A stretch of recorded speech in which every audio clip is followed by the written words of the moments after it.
Alors, quand vous prenez le Congo-Brazzaville aujourd'hui, la stabilité de ce pays se mesure avec le rapport qu'il développe avec les pays voisins. Et nous venons de le dire tout à l'heure. Ça ne sert à rien d'avoir, quand vous avez un voisin indélicat, vous aurez toujours des problèmes. On a vu ça en Afrique de l'Ouest et un peu partout en Afrique. Quand votre voisin est contre vous, ou bien fait partie intégrante des protagonistes d'un conflit qui se déroule sur votre territoire, vous n'êtes pas en sécurité. Et ce n'est pas le cas au Congo-Brazzaville.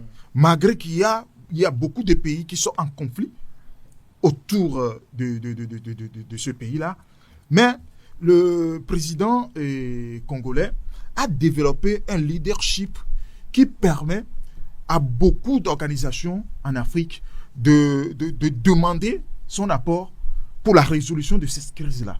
D'abord, c'est ça aussi la stabilité dont nous parlons. Si votre pays n'est pas stable, je ne pense pas qu'on peut vous solliciter à venir donner une résolution, à venir trouver une solution dans un autre pays. Parce que votre pays même n'est pas stable. Donc, si le président s'assoit sollicité dans beaucoup de conflits, c'est parce qu'il a pu faire asseoir un leadership dans son pays en matière de stabilité et il voulait développer ça aux pays voisins. C'est pourquoi il est beaucoup sollicité en tout ce qui concerne le conflit dans ces pays-là. Et justement, nous venons de le dire que le président Denis défend souvent l'idée de solutions africaines aux problèmes africains. Peut-on dire que la diplomatie congolaise, sous l'impulsion du président Denis, a contribué à renforcer la cohésion et la confiance entre les pays du Grand Lac? Oui, parce que en tant que doyen, d'abord, je ne sais pas quel président en Afrique, en venant au pouvoir, n'a pas rencontré le président Denis Sassou Nguesso.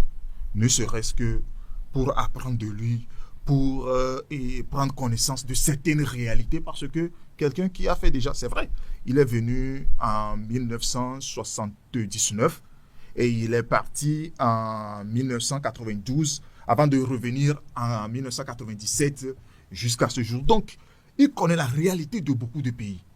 Donc, en tant qu'un doyen en Afrique, beaucoup de présidents le font recours par rapport à un certain nombre de situations. Et en tant qu'un sage, un doyen, il leur donne des conseils qu'il peut donner pour ne serait-ce que sur le plan conflictuel. Alors, pour la stabilité de la sous-région ou bien des pays de Grand Lac,